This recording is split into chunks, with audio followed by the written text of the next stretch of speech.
السلام علیکم ورحمۃ اللہ وبرکاتہ۔ جو لوگ آپ کو حق پر ہوتے ہوئے بھی غلط سمجھتے ہیں ان سے کوئی شکوہ نہ کیجیے، کیونکہ جس کی جتنی سمجھ ہوتی ہے وہ اتنا ہی سمجھتا ہے۔ زندگی یہ نہیں کہ آپ کتنے امیر، کتنے مشہور، کتنے دلکش ہیں۔ زندگی یہ ہے کہ آپ کتنے اوریجنل، کتنے عاجز اور کتنے مہربان ہیں۔ اپنے بچوں کے لیے اچھی دنیا چھوڑ کر جانے سے بہتر ہے دنیا کے لیے اچھے بچے چھوڑ جائیں۔ بہت فرق ہوتا ہے تعلیم یافتہ لوگوں میں اور ڈگری یافتہ لوگوں میں۔ کس کس کو راضی کرو گے؟ بس ایک رب کو راضی کر لو، سب مسئلے حل ہو جائیں گے۔ اللہ تعالیٰ سے رجوع کرنے میں کیسی جھجک، اس کے پاس تو گزرے ہوئے کل کی معافی بھی ہے اور آنے والے کل کا انعام بھی۔ مٹی کا مٹکا اور رشتے کی قیمت صرف بنانے والے کو ہی پتہ ہوتی ہے، توڑنے والے کو نہیں۔ غلط ہو کر خود کو صحیح ثابت کرنا اتنا مشکل نہیں ہوتا جتنا صحیح ہو کر خود کو صحیح ثابت کرنا ہوتا ہے۔ گھڑی میں 3 سوئیاں ہوتی ہیں، جن میں ایک سوئی سیکنڈ والی سوئی کے نام سے مشہور ہے۔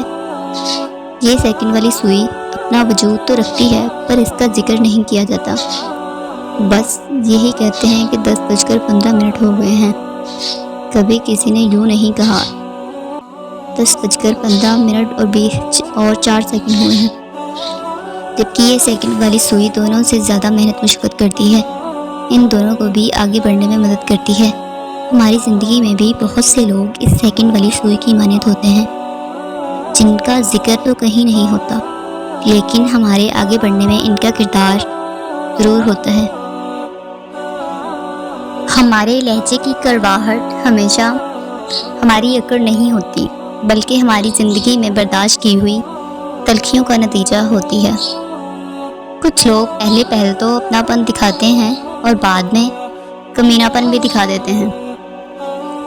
اپنے آپ کو اور دوسروں کو دھوکہ دینے میں رکھنے سے بہتر ہے کہ رشتے اس حد تک رکھو جہاں تمہیں بار بار صفائی نہ دینے پڑی۔ کتنا ہی معمولی کیوں نہ ہو، گھر جیسی کوئی جگہ نہیں۔ آپ کے رویے میں اگر آپ کی تعلیم نظر نہ آئے تو پھر یہ سمجھیے کہ آپ کی تعلیمی سند محض کاغذ کا ٹکڑا ہے۔ کبھی بھی کچھ نیا کرنے سے نہ گھبرائیں۔ یاد رکھیں کشتیاں نو بنانے والے نئے تھے اور ٹائٹینک بنانے والے اس کام میں ماہر۔ کسی کے چہرے کا مذاق اڑانے سے پہلے سوچ لیں کہ آپ تصویر میں نہیں مصور کی کاریگری میں نقص نکال رہے ہیں۔ جس طرح آگ کہنے سے منہ نہیں جلتا، بالکل اسی طرح اچھے کو برا کہہ دینے سے وہ برا نہیں ہو جاتا۔ لہٰذا گمان اچھا رکھیں، ایمان مضبوط ہو جائے گا۔ رشتے اور دوستی کو بچانے کے لیے معذرت کرنے والا نہ خطاوار ہوتا ہے اور نہ کمزور۔ یہ صفت تو وفادار لوگوں میں پائی جاتی ہے۔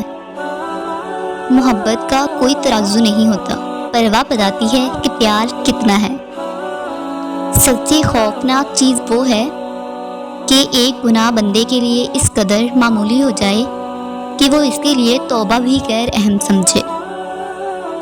کبھی نوٹ کیا ہے قرآن پاک پڑھتے ہوئے اگر تلفظ میں غلطی ہو جائے تو زبان آگے نہیں بڑھ پاتی جب تک وہ لفظ درست ادا نہ کیا جائے۔ ہر مثبت خیال اس خاموشی دعا کی مانند ہوتا ہے جو زندگی بدلنے کی طاقت رکھتا ہے۔ کوئی آئینہ انسان کی اتنی اچھی تصویر نہیں دکھا سکتا جتنی اس کی گفتگو اس کے لکھتے اور بولتے وقت مناسب الفاظ استعمال کریں۔ مطلب کی عادت اختیار کر لینے کا مطلب یہ ہے کہ آپ نے گویا دنیا جہان کے دکھوں سے بچنے کے لیے ایک محفوظ پناہ گاہ تیار کر لی ہے۔ ممکن ہے کہ میں غلط ہوں، لیکن میرا تجربہ کہتا ہے کہ محبت ہمیشہ رشتوں اور محبتوں کو غربت کمزور کر دیتی ہے۔ کسی کی اصلیت کا بر وقت سامنے آ جانا اللہ تعالیٰ کا خصوصی کرم ہے۔ لوگ خاموش انسان کو اندھا بھی سمجھ لیتے ہیں۔ جب آپ اپنے گھر والوں سے زیادہ دوسروں کو ترجیح دیتے ہیں تو سمجھ لیجئے آپ غلط راستے پر ہیں۔ میں نے بہت سے انسان دیکھے ہیں جن کے بدن پر لباس نہیں ہوتا، اور بہت سے لباس دیکھے ہیں جن کے اندر انسان نہیں ہوتا۔ ہم نفرتوں کے اس قدر عادی ہو چکے ہیں کہ محبت بانٹنے والوں کو بھی شک کی نگاہ سے دیکھتے ہیں۔ تعلیم سے عہدہ تو مل گیا پر انسانیت نہیں ملی۔ کوئی فائدہ نہیں ایسی تعلیم کا۔ طوفان میں کشتیاں اور گھمنڈ میں ہستیاں اکثر ڈوب جاتی ہیں۔ اگر تمہیں اندازہ ہو جائے کہ اللہ تعالیٰ تمہارے معاملات کیسے حل کرتا ہے تو تمہارا دل پھٹ جائے۔ اللہ تعالیٰ کی محبت میں ضرورت سے زیادہ اچھا ہونا بھی ضرورت سے زیادہ ذلیل کروا دیتا ہے۔ 3 چیزیں کبھی واپس نہیں آتی: بولے گئے الفاظ، گزرا ہوا وقت، ٹوٹا ہوا بھروسہ۔